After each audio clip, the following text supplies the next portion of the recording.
Welcome to Quick MCAT Lessons, where I try to explain MCAT topics in 10 minutes or less. Today, we're diving into the EKG and how it maps onto the cardiac cycle. We'll also go over some of the heart sounds and what they represent. Now, the MCAT won't require you to know this in depth, but it's interesting nonetheless, and it does not hurt to know. So an EKG, also known as an ECG, stands for electrocardiogram. It records the electrical activity of the heart and is a non-invasive test that provides insight into how well the heart is conducting impulses and whether the rhythm is normal. I'm going to talk about everything you can see in an EKG and also some of the diseases that are related, but I will not go into depth in the diseases. I'm only going to tell you about the diseases so you can see how important an EKG can be for diagnosing. So starting off, the EKG is comprised of a PQRST waveform. Each heartbeat is captured as a PQRST complex, and each part corresponds to a specific electrical and mechanical event in the heart. So, starting with the P wave. The P wave occurs immediately before the atria contract, and this represents atrial depolarization. Atrial depolarization results in atrial contraction, also known as atrial systole. Abnormalities in this can show atrial enlargements and even arrhythmias. Moving on, we have the PR interval. This is measured from the start of the P wave to the beginning of the QRS complex, and it tells us the time it takes for the electrical impulse to travel from the atria to the ventricles. It also measures the AV node delay. A short PR interval, which would be less than 120 milliseconds, is commonly found in Wolff-Parkinson-White syndrome. After this, you have the PR segment. This is a flat baseline between the end of the P wave and the beginning of the QRS complex. Abnormalities in this can show pericarditis and atrial ischemia. Now, ischemia is known as inadequate blood flow and results in tissue damage due to shortage of oxygen, nutrients, and a buildup of metabolic waste.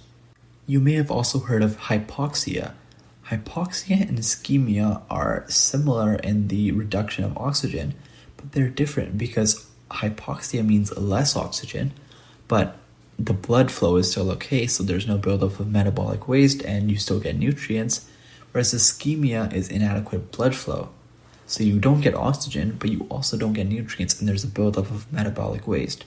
So ischemia is worse than hypoxia. Moving on to the QRS complex. This is a complex of a group of waves, the Q, the R, and the S waves, that appear together.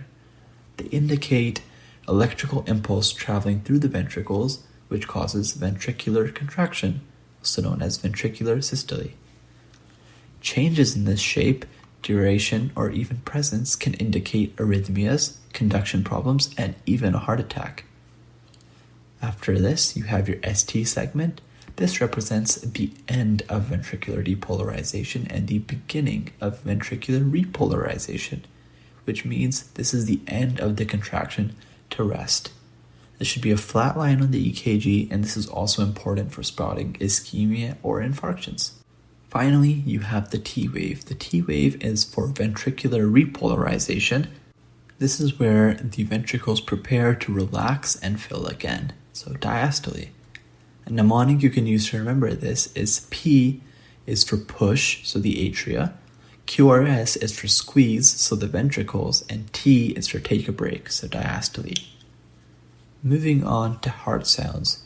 So heart sounds you can have is S1, S2, S3, and S4.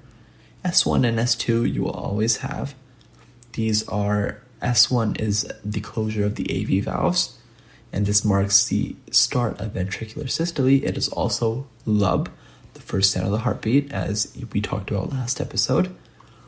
S2 is dub, the second sound of the heartbeat, and this is the closure of semilunar valves, aortic and pulmonary, and it marks the start of ventricular diastole. Now, S3 and S4 are not always heard, and they could be due to rigid valves or some other issue in the heart. S3, if it is heard, would be right after S2, and it could be due to rapid ventricular filling, whereas S4 is right before S1, and it could be due to a stiff ventricle. So quick summary, your P wave represents atrial contraction, your QRS complex represents ventricular contraction, this is also where you will hear S1, your T wave represents ventricular relaxation, this is where you will hear S2, and S3 and S4 occur during diastole, either during rapid filling or an atrial kick.